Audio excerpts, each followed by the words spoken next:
ဒီနေ့ချက်တာ story pocket လေးမှာတော့မြန်မာနိုင်ငံရဲ့တဘာဝအလှတရားတွေရိုးရာယဉ်ကျေးမှုနဲ့လူနေမှုဘဝတွေကိုပကြီကားတစ်ချက်တစ်ပွဲရိုက်ကူးပုံဖော်တက်တဲ့ဆရာစတီလို့လူသိများတဲ့ဆရာကျော်စရာကိုဖိတ်ခေါ်ထားပါတယ်။ဆရာဟာမြန်မာနိုင်ငံရဲ့အလှတရားတွေကိုမှတ်တမ်းတင်ရင်မြန်မာပြည်ရဲ့နေရာတော်တော်များများမှာလည်းတင်နန်းတွေပို့ချတင်ပြပေးခဲ့သူတစ်ယောက်ဖြစ်ပါတယ်။ဆရာဟာပြည်တွင်းတပ်ပုံအသင်းတွေကပြုလုပ်တဲ့တပ်ပုံပြိုင်ပွဲတွေမှာတပတ်ဖိုတိုဂရာဖာစု၄ချိန်အပါအဝင်တပ်ပုံစုပေါင်းများစွာရရှိထားပြီးတပ်ပုံပြိုင်ပွဲတွေမှာလည်းအကဲဖြတ်တိုင်ဖြစ်ပါဝင်ပေးနေပါတယ်။ဆရာရဲ့များစွာသောဘဝအတွေ့အကြုံတပ်ပုံအတွေ့အကြုံတွေနဲ့တမိုးရှိသောမျှဝေမှုတွေကိုဒီ pocket လေးမှာနားထောင်ကြည့်ရအောင်ပါ။ဟုတ်ကဲ့ဆရာကြီးမင်္ဂလာပါခင်ဗျ။မင်္ဂလာပါ။အရင်ဆုံးအနေနဲ့ကျွန်တော်တို့ဒီ Shutter Story ဆိုတဲ့ pocket လေးကိုပါဝင်ပေးတဲ့အတွက်ကျေးဇူးအများကြီးတင်ပါလို့ပြောချင်ပါတယ်ဗောနော်။အဲ့တော့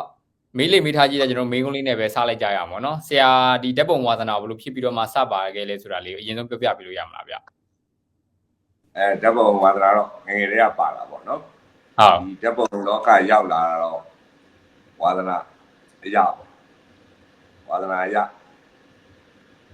ဓာတ်ပုံလောကတဲ့ကိုဘယ်လိုဝင်ရောက်ခဲ့လဲဆိုလို့ရှိရင်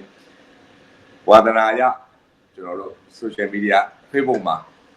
ဓာတ်ပုံတွေတင်ရိုက်ပြီးတော့တင်တယ်ပေါ့နော်ဘာမှကိုကနားမလဲအော်တိုနဲ့ရိုက်ပြီးတော့ပြင်းရင်သလိုပြင်းတင်းရင်လို့တင်အဲ့ရတဲ့ဘာဖြစ်လာလဲဆိုတော့သိအောင်တက်အောင်လို့ဆိုပြီးတော့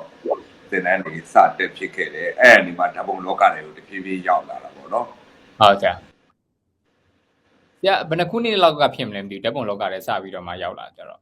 သင်တန်းတက်တာတော့မကြသေးပါဘူး2013ပါဟုတ်2013မှာဓာတ်ပုံသင်တန်းစတက်တယ်ပေါ့နော်ဟုတ်အဲ့တော့ဆရာတို့ဆိုရင်ကျွန်တော်တို့အသိများကြတာကလန်ဒါ shot တွေနေဆိုပြီးတော့ကျွန်တော်တို့အသိများရတာပေါ့နော်ဆရာရိုက်တဲ့ shot တွေကအဲ့လိုမျိုးအရန်လှတဲ့ခါကျတော့အဲ့တော့ဒီလိုဓာတ်ပုံမျိုးစားတွေအများကြီးရှိတဲ့ထဲမှာဆရာအဲ့ဒီလို photography ကိုဘာကြောင့်ရွေးချယ်ဖြစ်ခဲ့ရလဲဆရာသီးသန့်ကြီးကလန်ဒါ shot ရဆိုပြီးတော့သီးသန့်ကြီးရိုက်ခဲ့တာတော့မဟုတ်ဘူးပေါ့ဟုတ်ခုနပြောတယ်ဝါသနာရပဲ landscape တွေဟိုဝါသနာပါတယ်အစတွေက landscape ရိုက်ရတာဝါသနာပါတယ်လေဟုတ်တယ် landscape ရိုက်တယ်သင်တန်းတက်ဖြစ်တော့လဲဘာဖြစ်လဲဆိုတော့ pictorial ခေါ်တာပေါ့နော် pictorial အဲ့ subject တွေထည့်သွင်းပြီးတော့ရိုက်ဖြစ်လာတယ်ဒါပေမဲ့လို့ clear shot တခုလည်းမဟုတ်ဘူးပြောရင်တော့ကျွန်တော်ကတခုမကောင်းတာဓာတ်ပုံအကုန်သိဝင်တာဘယ် photography မှမရွေးဘူးပေါ့နော်အကုန်ရိုက်တာပဲအဲ့ထဲမှာကိုရိုက်တဲ့ပုံတချို့ကဒီ clear လိုမျိုးထုတ်ဖို့ရတယ်လာကိုက်ပြီးတော့ clear ရောင်းဖြစ်တယ်ပေါ့နော်ဓာတ်ပုံဆိုရင်တော့ကိုရိုက်ဖြစ်တာများတယ် clear ဆိုပြီးသိတဲ့ရိုက်တာစဟုတ်ပေါ့နော်အဓိကဝါသနာကတော့ landscape ဝါသနာပါတာပေါ့